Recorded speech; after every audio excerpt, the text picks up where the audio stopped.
What's going on, guys? I'm back at you again, and today we're going to go over these games that we do every week, and we're going to go right through it like we always do. Our first matchup will be on Thursday. It's Dallas versus Philly. Dallas just sent Micah to Green Bay. That's going to hurt them more than it already was hurting, and they have been looking not so great lately as it is, so this is not going to help them.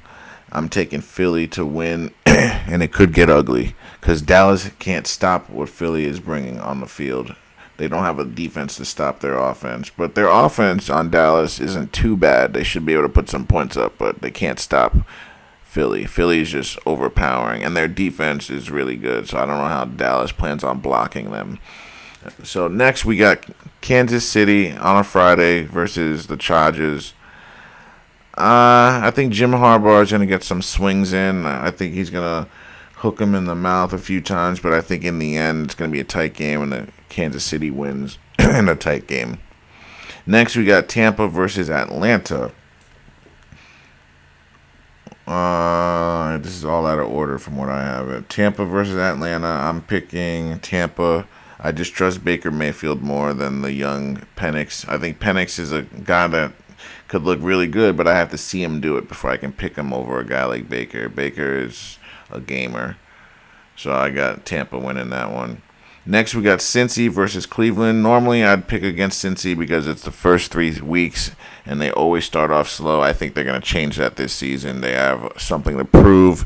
Joe Burrow wants to win a championship. I got Cincy winning this game. And Cleveland, let's face it, man, everyone wants Shador playing. Next, we got Miami versus Indy. If you looked at the line, you'll know why I'm going Indy here. Just go look at the line, and you'll know why I pick Indy. There's no other reason. Other than that, Miami is the better team here, but yeah, there's just too much money on this game going against the Indianapolis Colts. So I'm picking the Colts, the underdogs here.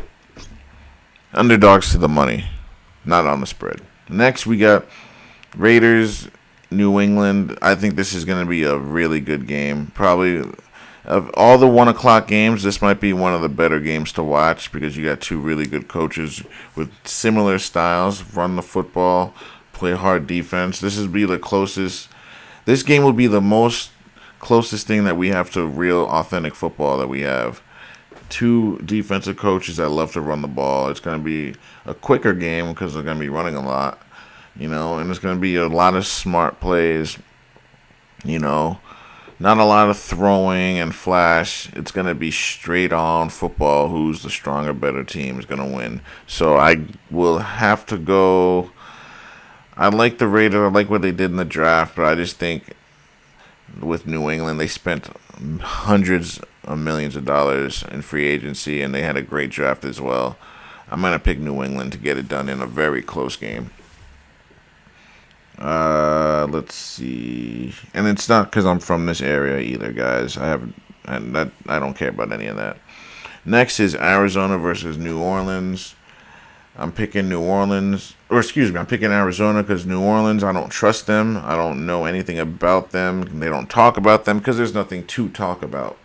And they don't even talk about their rookie quarterback that they picked in the first 10 picks. So that's not good. I got Arizona winning this one. Next, we got Pittsburgh, New York. Both quarterbacks going at their old team. I got Pittsburgh winning. I think they're just a little bit better constructed, even though their O-line is questionable and their running back is non-existent. They'll have someone running there, but it won't be Najee. I think that it was a mistake letting Najee go. But other than that, I think it's going to be a good game, exciting game, but I don't think Fields is made for the NFL. He's a scrambler, and he just doesn't make all the throws that are necessary that Aaron Rodgers will make. So that's why I'm picking Pittsburgh. Now we got the Giants versus Washington. I'm picking the G-Men. I think the Giants are going to get it done. I think they're underrated. I think that Russell Wilson's underrated. I think you're going to see how bad that Daniel Jones really was by virtue of Russell Wilson playing so much better than him. And you're going to see that Russell Wilson was the reason why Pittsburgh even made it to the playoffs. Yes, he has limitations. Yes, there are things he shouldn't be doing, but he's got a lot more good to him than bad, guys. And this team just needs a quarterback that's accurate, which he is, and a guy that has experience and will make the throws necessary. He can do all that. It's just a matter of, is he going to fit in this offense? Is Daboll going to put a long or short leash on him? That's what it really comes down to. Is Russell Wilson being put in a position to win games, or is he being put in a position to hold the seat, keep the seat warm for the rookie? But either way, with Jackson Dart or Russell Wilson, I think the Giants will have a decent and formidable year. I think just how they're constructed, they have so much speed at receiver. They lost Saquon like idiots. I don't know why they would do that. They got great receivers, right? Like I said, they got a decent tight end. Their O-line should hold up. They got pass rushers. So they got safeties and corners. Like, this team should be ready to go. They really should be. They've been in the slums for a couple of years. It's time to wake up. And they got to win some ball games. I think they get it done week 1 and shock the world. Everyone's going to pick Washington. No one's going to see it coming. Next, we got Carolina versus Jacksonville. I'm picking Jacksonville here. Just because I don't trust Carolina. I just don't. Not that Jacksonville is that trustworthy. But I think Jacksonville, they've made some moves. They got Travis Hunter over there, so that's a big time. Now they got 2 legitimate starting receivers, and they could put Travis on defense in special moments when they need him. So that's the reason I'm picking the Jacksonville Jaguars. Next, we got Tennessee versus Denver. This is another trap game where it's like everyone's going to pick Denver because Tennessee has no one. But don't be surprised if the rookie ends up winning this game and the NFL lets this kid beat this Denver team. Don't be surprised. And also, don't be surprised if it's a low-scoring game. It's week 1. People are going to be sloppy. It could be sloppy in the sense where one team's sloppy and they get blown out, or both teams are sloppy and it's a low-scoring game. If neither team is sloppy, then Tennessee would probably lose because they just don't have enough. They don't have receivers, really. Running back, what I mean? They don't. Derrick Henry's not there anymore, They got a rookie quarterback, tight ends. We just got to see. And the O-line, we got to see. You know what I mean? There's just a lot of we'll sees. That's why I'm picking Denver. That's the only reason. But don't be surprised if Tennessee wins. It's a trap game for sure. Next, we got San Fran versus Seattle.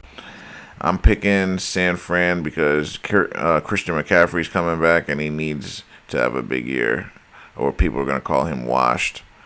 And Brock needs everyone on this team needs to have a good year. If San Fran doesn't look good this year, all those players are gone. From Kittle down to whomever, they're all going to be gone. They all need to have a good year, guys. Seattle, they're going to fight, but I don't think Sam Darnold is equipped to beat this team, guys. He's starting over at receiver, right? They don't even have DK Metcalf anymore. They got some pieces here and there, but I just don't think it's enough. I'm picking the San Francisco 49ers to win. Next, we got Detroit versus Green Bay. I know Detroit, they lost their coordinators, but they still got their players. They still got their coach. And if they're as good as they say they are, they're going to win.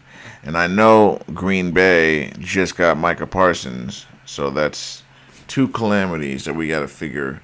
But I think Detroit will get it done, guys. Because Micah just showed up. He doesn't even know the full defensive playbook yet, I know. So they're going to give him something short and condensed that he can catch on to. So he's not going to be able to play fast like he would on Dallas because it'd be second nature. Oh, I know what I'm doing. He's going to be playing a half a step slower, in my opinion, because he's still going to be, like, yes, on third downs, he's going to know I get the pass rush. But on those first, second down plays where it's not, I can pin my ears back and just go in, he's going to be a half a step slower trying to learn the defense and figure how it goes. So it's not going to be the same Micah we've seen unless they give him a little game plan where it's like, you know what, We haven't had time to work on it. We're just going to have you go every time. So we're just going to have to see. But I still think he'll be a half a step slow trying to get acclimated. So I got Detroit winning.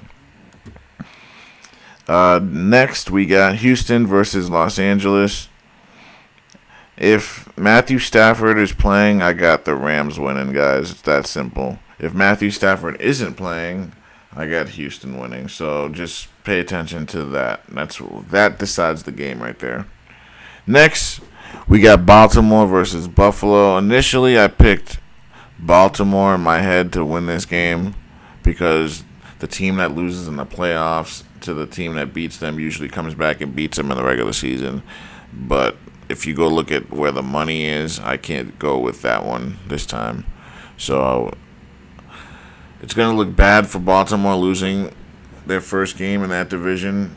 Because even if Buffalo loses, they're still going to win the division, guys. Let's face it. Their division is bad. Like, Buffalo is winning their division no matter what. Baltimore, we don't know. Because what if the Steelers turn it around with Aaron Rodgers, right? What if the Bengals make a Super Bowl run? So, Baltimore, they need to win this game, but I don't think they will. I'm picking the Buffalo Bills to win that. Now we got the last game, Minnesota versus Chicago. Finally, we get to see JJ. This is a Monday night game. We all get to see the two young quarterbacks go at it. I think they're going to struggle. I think both quarterbacks will struggle. You're going to see both defensive coordinators just throwing the kitchen sink and different things at them just to confuse them and get some turnovers and free interceptions. You're going to see a lot of mistakes. So just brace yourself, guys. It could get really ugly because we've been hearing not so good things from both quarterbacks' camps. So I don't know why they would do this. Why would you put these two young guys who aren't ready on national TV? Is beyond me. But if you're telling me to pick a side, I'm going to pick Chicago only because he has a whole season under his belt, so he'll be more ready to go than JJ. JJ got hurt all year, so we don't know what we're going to get. But he could be phenomenal, you know what I mean? We just don't know. The only reason I'm picking Chicago is because of their quarterback and their coach. It's the only reason. Other than that, because Kevin O'Connell on Minnesota is a damn good coach in his own right, but we just don't know what we're getting. We know they got the best receiver, but is this quarterback going to have a connection with him? Is he going to be able to get him the ball? You would say yeah. You would say yeah, he should be able to, but we don't know. We just don't know. Chicago's got 3 really good receivers. You know what I mean? So, and they got corners. So that's why I think Chicago's got a couple good corners that could give a little bit of issues to JJ. Minnesota, they don't have that many great corners. That's why I'm picking Chicago, guys. And that's how we're going to go with it. Other than that, thanks for watching, and don't forget to join me next week when we get this going.